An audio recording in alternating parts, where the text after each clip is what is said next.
This channel does not promote any violent, harmful, or illegal activities. All content provided by this channel is meant for an education purpose only. এবার আমরা একটু চোখ রাখি মালদার খবরে, কারণ যত কাণ্ড মালদাতেই হচ্ছে। মর্মান্তিকভাবে ছাত্রীর মৃত্যুর ঘটনার পরে সেই দেশটা এখনো পর্যন্ত কাটেনি। তারই মধ্যে এক ব্যবসায়ী তিনি গুলিবিদ্ধ হয়েছিলেন এবং সর্বশেষ আমরা যা খবর পাচ্ছি ব্যবসায়ীর মৃত্যু হয়েছে।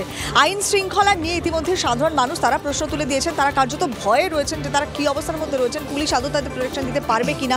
এবং এই সকাল থেকে সেই ছবিটা আমরা তুলে ধরেছি, কিন্তু সত্যি পুলিশ প্রশাসন করছেটা কি? কেন শুট আউটের ঘটনা ঘটছে? কেন ছিনতাইবাজ দুষ্কৃতীদের এত বাড়াবাড়ি? প্রশাসনের কি কোনো নজরদারি নেই? জানবো। সুব্রত সরাসরি আমাদের সঙ্গে রয়েছেন। সুব্রত, ভদ্রলোকের মৃত্যু পর্যন্ত হলো, প্রশাসনিক স্তরে নিরাপত্তা ব্যবস্থা নিয়ে, আইন শৃঙ্খলা ব্যবস্থা নিয়ে আলাদা কোনো নজরদারি চোখে পড়ছে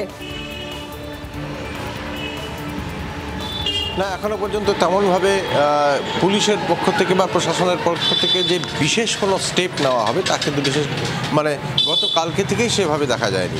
কিছু কিছু জায়গায় কিছু মোড়ের মাথায় বেশ কয়েকজন পুলিশ কর্মীকে দাঁড় করিয়ে দেওয়া হয়েছে। পুলিশ এএসআই বা এসআইরা দায়িত্বে রয়েছেন, তারা রয়েছেন। কিছু জায়গায় সিভিক দেওয়া হয়েছে, কিন্তু তাদের যে মুভমেন্ট সেরকম কিন্তু কোনো ক্ষেত্রেই নজরে পড়েনি। দুষ্কৃতীরা এসেছে, রাস্তায় নেমেছে, এবার অবাধে তাণ্ডব চালিয়েছে।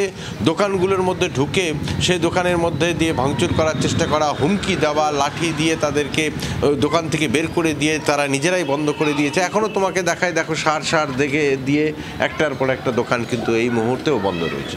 এর পাশে তোমার ঠিক উল্টো দিকেও দেখো যে এখানেও বেশ কিছু দোকান এখানেও বন্ধ রয়েছে। এটা খুব পরিচিত রাস্তা। এই মালদা শহরের বুকে এরকম বহু জায়গায় চিত্তরঞ্জন মার্কেট, বিচিত্রা মার্কেট এবং বিভিন্ন বড় যে সমস্ত পাইকারি বাজার রয়েছে সেখানেও কিন্তু বহু দোকান এভাবে বন্ধ।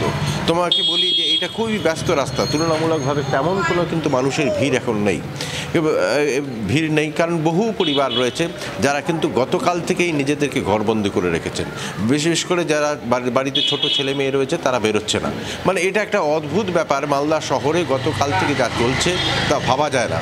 একটা নাবালিকা মেয়ে তার খুন হয়েছে, নির্মমভাবে খুন হয়েছে, সেটা তার জন্য ক্ষোভ থাকবে মানুষের, কিন্তু সেই ক্ষোভটাকে ব্যবহার করছে একদল দুষ্কৃতী। এবং যারা সেই সমস্ত দুষ্কৃতীরা বুঝতে পেরেছে যখন কান টানা হচ্ছে তার মাথা টানা হবে।